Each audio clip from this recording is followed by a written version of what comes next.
Will you let me know when we've gone live, or have we gone live? Are we live? Are we going live? That is the question. Are we going live? Anna, are we going live? And we're live. Hi, everyone. My name is Janelle Riley. I'm an editor at Variety. Thank you for joining us for this live event with a very special film, The Cuban. At this time, please join me in welcoming the artists who made this film possible, both in front of and behind the camera. We have writer Alessandra Pichon, director Sergio Navarrete, and stars Anna Goya, Sheree Agadashlu, and Louis Gossett Jr. Thank you so much for being here. Pleasure to be here. Thanks for having us, Janelle. Of course. Actually, whenever I have people as accomplished as all of you, I like to start at the beginning. What was your first job in the business? The first time you felt you could call yourself a writer or call yourself an actor? Alessandra? Oh, we're starting with me? Okay. Sure. I actually started, I did my master's degree in English literature, and I was going along that kind of academic track. And I took a break between my master's and my PhD, and I worked on a play. There was a little theater society in Toronto called the Pirandello Theater Society, and they needed somebody to do a translation of a Pirandello play. So I did it. I agreed to do it, and when I did it, I felt like I sort of changed it. You know, I made it my own. And the experience of seeing the play performed and seeing the actors say the words, I just got the bug. And from that moment on, I said, this is what I want to do.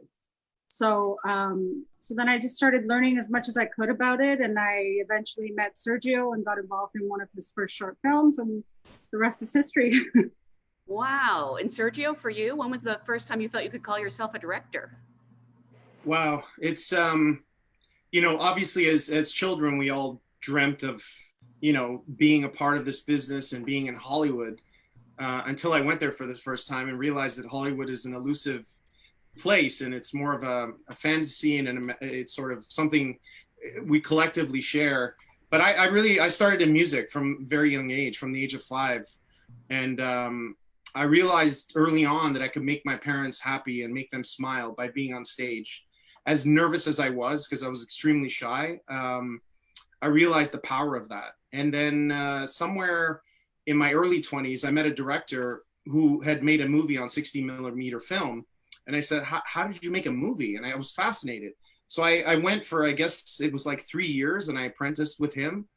Went down a rabbit hole of let's find investors, and we got this project and that star, and it sort of didn't go anywhere. And I said, I just want to make my own movies. And Alessandro and I had made a short film on 35mm. It eventually screened at the Egyptian Theater in LA, and I was hooked.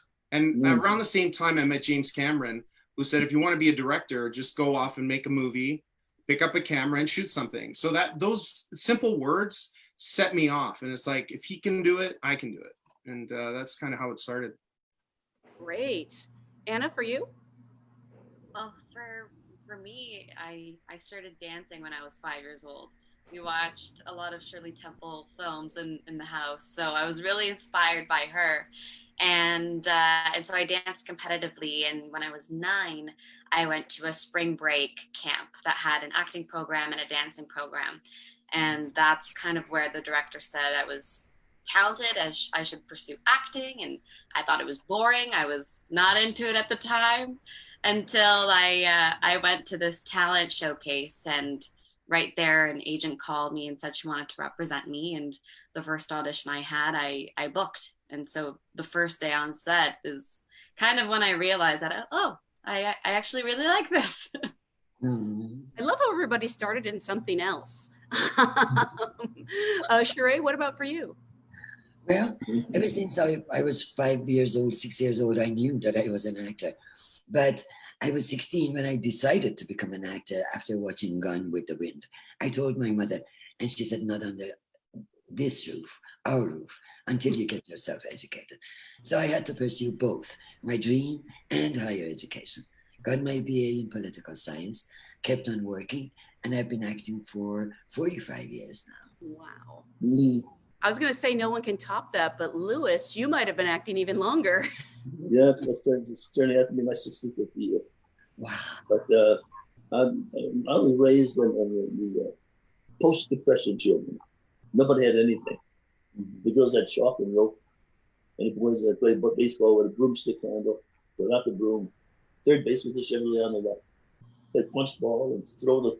So, and we were completely universal. I knew nothing about no acting, but I ought to play Batman and Superman. That's what we did. And slowly but surely, we had an English teacher. The intellectual cream of the crop came from Europe, and they came from theater, Dalton Trumbo, people like that. And so their children is who I was raised with. And they had to run from the blacklist and send us a key follower. So we got the good fortune of all that European theatrical education. I never saw it play, but I did read in my English class sonnets from Shakespeare and Chekhov. And his name is Gustav Blumberg, my English teacher, former Broadway producer. I didn't know anything about that.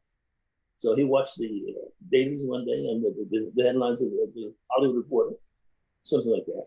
And he says, hey, Louis, this is they're looking for a young kid to play this lead in this Broadway show. Tell your mama to take you down there on Sunday. What can you do?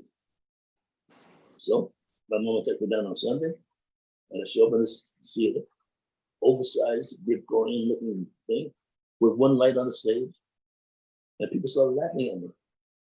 And I walked out, and it's just before I got to this hotel, this black man came and says, no, I was the one laughing at you.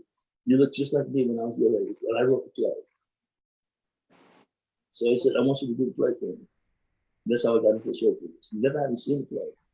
Wow, that's amazing. Both lightning in a bottle.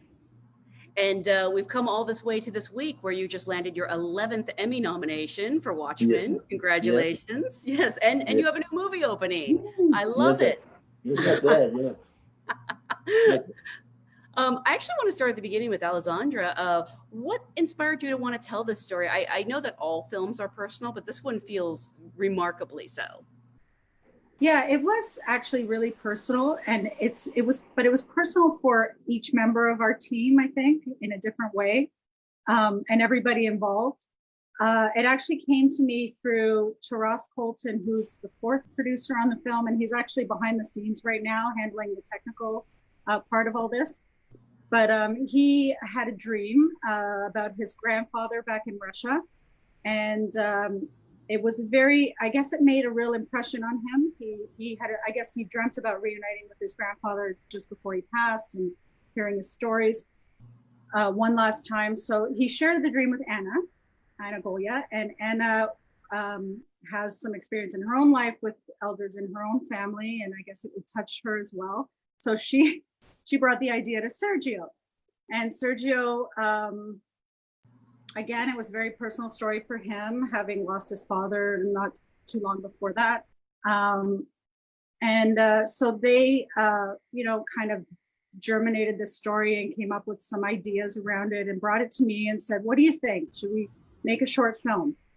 And of course, it touched me as well because my father had dementia before he passed, and some people in my family had Alzheimer's, and different aspects of the idea were very touching to me and spoke to me. So I said immediately, yes, I want to get involved in this. And actually based on, it started with a short film, and then we presented it to Lou, and Lou really loved it. And we said, oh my God, we should make a feature. This really should be a feature. So we went back and then I started, working on the feature, and we presented the feature script to Shoray, who had a very personal connection to it as well. So everybody sort of contributed their own personal stories to it, I think. But it was, yeah. And I mentioned that too, because I feel like I was drawing not only from my own personal experiences, but from the experiences of everyone around me as well, that were kind of inspiring it along the way. I mean, Sergio, this feels like the perfect movie for you with your, combining music and filmmaking. It really, I haven't had time to reflect on it because we just, when the pandemic hit, we sort of got pulled into this frenetic craziness of what do we do now. But yes, it sort of became the movie that I would have liked to line up at a theater and see. It incorporated all the elements. It had my favorite actors in it. One of my favorite pianists, Hilario Duran. The theme of it reminded me so much of, Mambo Kings, Buena Vista Social Club, all the great films that I loved in the 70s. Like, it had that very kind of simplistic rawness to it, and really focused on the human condition, which was important to me. And again, I was, literally my dad had just passed away at 71 suddenly. So for me, it was a way to honor his memory, because the thing I learned is that once you're dead, it's absolute. Like, all the history, all his stories, everything he did in the labor movement died the second he died. So for me, that was that was sort of cathartic, and it was the driving force that kept me going through all the adversities. And Anna's smiling, and Taras is probably smiling in the background. We all remember how many times this almost fell apart, and ultimately nobody cares about all that. What's important is what's on the screen and what people are experiencing. So yeah, it was a dream come true in so many ways. And Anna, forgive me for not knowing. I know your work as an actor, but have you produced before, or was there something specific about this script that made you want to become a producer? Oh no, definitely. I still don't even know if I'm a producer. No, pretty much when Taras came forward with this dream that he had, I just knew that it was special. It really resonated with me, with everything that I was going through in my personal life with my great grandmother, who suffers from Alzheimer's. And I just knew that I wanted to expand my horizons within the industry. I had gone from 44 episode seasons on Degrassi to 10 on Netflix. So I suddenly had a lot more time on my hands. So I knew I wanted to do something else, but I wasn't quite sure what that was until Taras came forward with this idea. And then I immediately thought of Sergio, because we were trying to figure out what to work together on. And this just seemed like the perfect fit. And for the other cast members, I'm curious, because I know how in demand you are. What was it about this script that spoke to you and made you want to come on board? Well, my favorite performance was a 1.5-minute thing that Robert De Niro did in a film called The Waking House. Oh, yeah. And he went, I wanted to try that in front of the camera ever since I saw it. When he went from Alzheimer's all the way down to seriously Alzheimer's, incommunicado, and back without cutting the camera. I said, oh, I wish I could do something like that. And Alexander and Sergio said, funny you should ask. They followed us around. I got to finally meet them and give them some time, and they sold me. Yeah. The great opportunity to work, first of all, with Canadians again, and to be up in Canada. And I love the place. And it's an easy, very creative place to work. Mm-hmm. And so I got my wish. Sheree, for you? Well, I really have to start with thanking Toronto Film Festival, the hub of intellectual filmmakers and great independent films. I had met with Sergio years before this. I saw him again 2 years ago, and he told me that he had a project with me in it in his mind. We met on a Saturday because I was working nearly every other day on my TV series, The Expanse. We went for a brunch. I was eating, he was talking. Then all of a sudden I stopped thinking, and I couldn't wait for him to finish so I can tell him, Sergio, I am on board. I want to portray this role, and I also want to produce this film with you and Anna, because I believe in this film so much. I've had a similar experience 10 years ago with my own father. My father started showing signs of Alzheimer's 10 years ago, and we were having a reunion with my brothers and him and my mother. My mother called and said, your father is showing signs of Alzheimer's. Be careful, what a noble man he is. If he asks you who you are, simply say, I'm your daughter. It happened. And my heart was melting. I just said, I'm your daughter, sir. Sure. And he said, oh, okay. I knew he didn't remember me. A minute later, my brother started playing Persian music and started dancing with it and brought me into the middle of the room, both of us. And he said, let's dance for Baba. And all of a sudden, my father came to life. He remembered the song, he remembered us, all our names, one by one. And it was such an incredible moment. My mother was almost on the verge of crying. She was saying, I just wanted your father to come back to this life so I could tell him again how much I love him. They were like Romeo and Juliet, lived 60 years, happily ever after. So, but my only regret is that how come I didn't learn from it? How come I didn't share it with other people? When Sergio told me about this story, I was like out of this world, cloud nine. And then I got to know Anna, and I found out that Anna has done so much apart from the amazing original screenplay that Alessandro has written, apart from Sergio, who's been chasing this project for years and wanting to tell this story. I really owe this film to them and the Anna Golia. Everywhere I went and I asked them, how come you're helping us out? And they were like, Anna came to our office and asked us for help. So honestly, young lady, thank you so much for bringing this film on my way, and Sergio and Alessandro.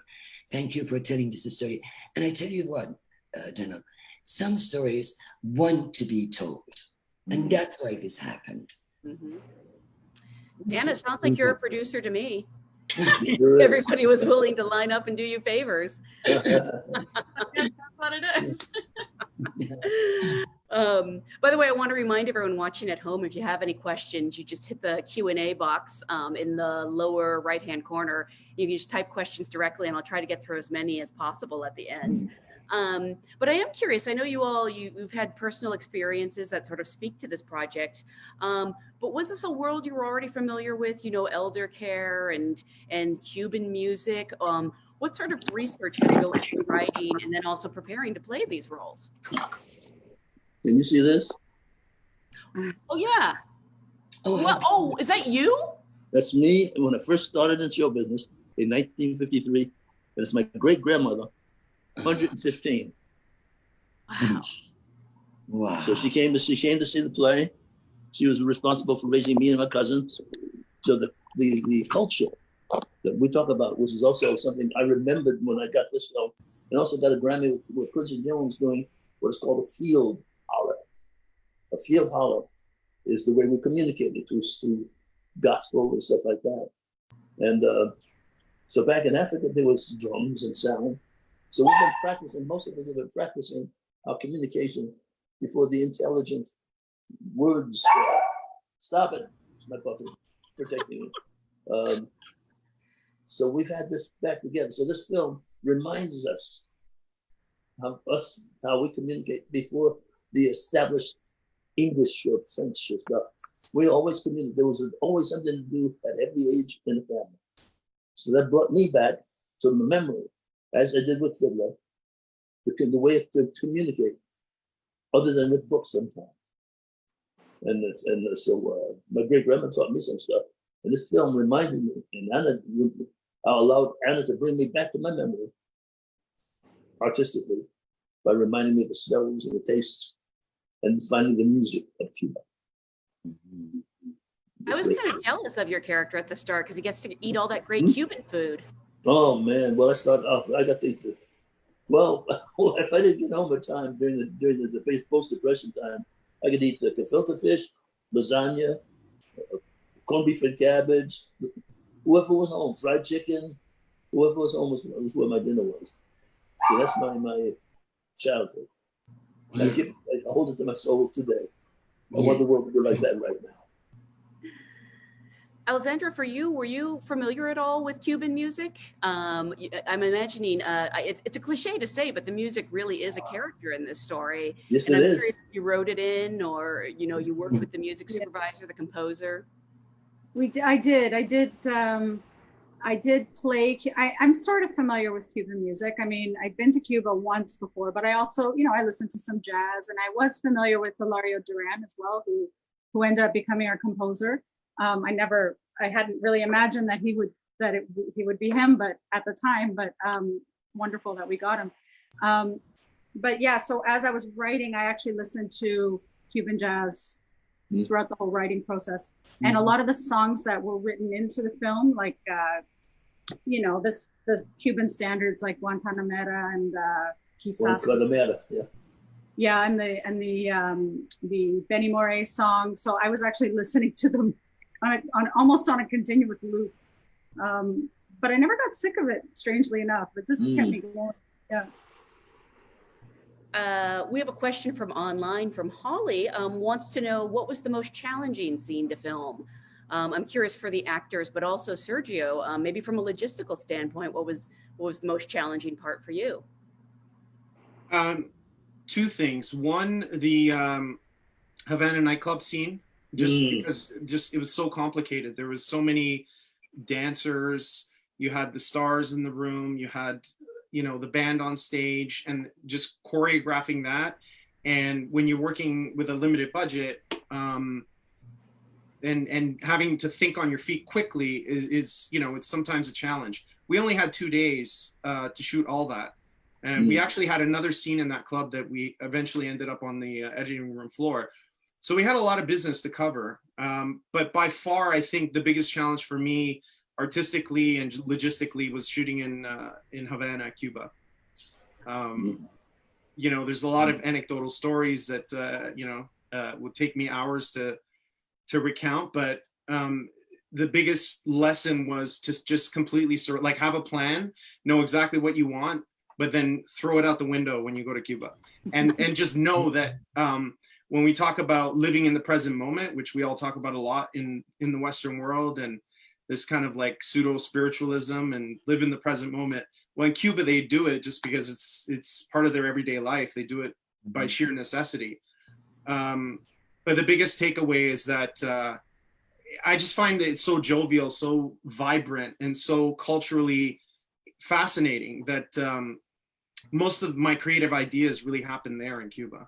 Really? In the moments of sheer frustration is when I got the best ideas, and things that we had on paper, the things we shot are way better than anything I could have imagined.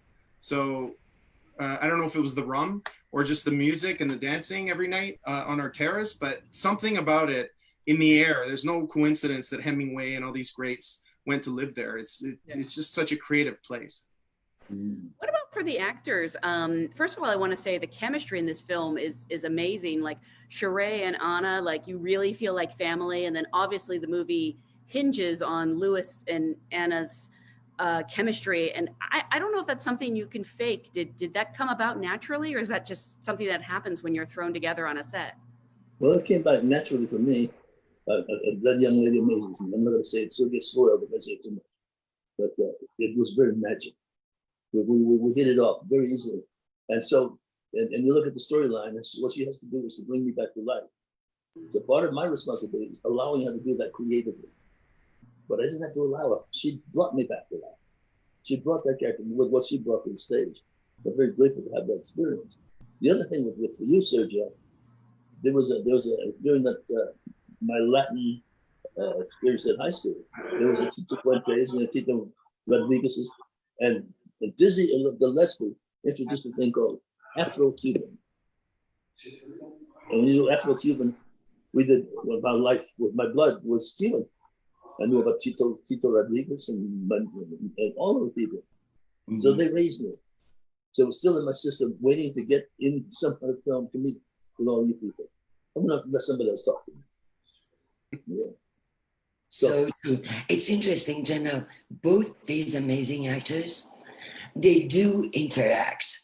I mean, you remember, Jenna and I have been friends forever, ever since the Oscar nomination. And I truly love this young lady. If you recall, we were talking about actors who do not believe in interacting, who just come in, they act out, and they leave with their entourage or dashing with their both these amazing humble actors do interact. That's why it makes it so easy. And also our gatherings with Anna and the Afghan actors, with Alessandro and Sergio, we had a couple of gatherings before we start shooting, which helped us a lot. The Afghan actors will bring their food and their culture with them and their accent. I was trying to learn their accent because it's always easier to learn from your fellow actor than a coach. And they were there. They were so nice, so helpful. Anna used to bring African food as well. And we all got together and had conversations regarding, our cultures, our background, our this and that. And that's why when we started shooting, day one, we looked like a family. We truly looked like a family. Exactly. Yeah. Thank you. To add to that, even through the process of trying to get Sheree on board and trying to get Lou on board, that also kind of built in that extra padding of timing to get to know each other, so that when we got to set, we were already familiar with one another and we could just, get into the work. Yeah. We have another question from online from Steve. Wants to know, what was your favorite scene to shoot? Who do you want to speak? You want me? Oh. My favorite scene was when I first heard that Cuban music, when she put that headset on. That was if that didn't work, nothing else would work. So the whole movie hinged on that. Hinged on that moment, yeah. Right? Yeah. That's why I said my favorite, because it worked. Yeah. It worked easier than I thought it would. And to get myself out of the way. So I like those challenges. It's better than working. So Sure is. Well, for me, one of my favorite scenes, there are so many, but one that really stands out, again, in the magic of Cuba. I don't think this was actually in the script. It's something that Sergio was just inspired to do, but the shot of Luis's former flame, or in his mind, Elena, walking into the water, and how that kind of brings Luis's life to an end. I would say that was actually one of my favorite scenes to shoot. Although simple, it was just very meaningful and very touching. And Sergio can take all the credit for that. It was I had nothing to do with it. It was one of my favorites because I got to direct from the water. I literally just walked into the ocean. It was so hot, and I said to Paz and Ciliana, my cinematographer, my incredible cinematographer, I said, "Let's just go." Fantastic. It's so hot. We had our clothes on. We just went right in, and we had one shot at that because that dress was so important to the story. We didn't have a second in case something had happened to it. So we were terrified. Yeah. Anyway. I love that. That's the joys of independent filmmaking. Yeah. That's right in the first shot. What are you going to do now? Yeah. Sheree, your character, actually, we learn a lot about her. There's more, than you expect at first sight. What for you was your favorite part? My favorite part is the one that that Anna cooks and we dance together. That is my favorite part, not just because we had a great time shooting it, but also because I had not seen my daughter for 6 months when we were shooting this scene. And it reminded me so much of my own daughter that it was so overwhelming for me. And I was thinking, soon I'm going to be joining her, and soon we're going to cook together and dance together again. But it was amazing with Anna, because I have the same feelings for Anna. She is my daughter. She is exactly like my daughter. That's why I enjoyed that scene so much. And I love the Havana Club as well. Yeah. It's such a glorious moment, of the film, having this musician coming to life and playing for us and dancing. It was incredible. I love this cast so much, and I know you probably can't do a sequel, but is there another movie we can get in the works? Maybe Sheree and Louis are married, and Anna's daughter, like. We'll call you tomorrow. I love it. Like 10%. Funny you should ask. Funny you should ask. We're available. I'm so sorry. I can't believe we're already out of time. But before we go, this movie, it's about so many things. It's about memory and appreciating, the past in so many ways. And I'm just sort of curious, Louis, for you, you've been acting, as you said, over 60 years. Mm-hmm. Are there still new things you're learning about acting today? Oh, school is never going to be out. It's like life. If you know about life, then you stop living. I'm not going to stop learning about life. And all of a sudden, it's like interconnected circles. So we meet these wonderful people, these spirits, through all these years. So I can think about all these people that I've met, the Giannis and the Sergios and all the people that I've met, Richard Gere and all those people connect to a wonderful tapestry of people that I've met. And I'm very grateful to have met them and to think about it and to relish on that experience. It's beautiful. I want to remind everyone, I'm assuming a lot of people who are watching this have already seen the movie, but if you haven't, please go to thecubanmovie.com. You can get all the information there in various places to stream it.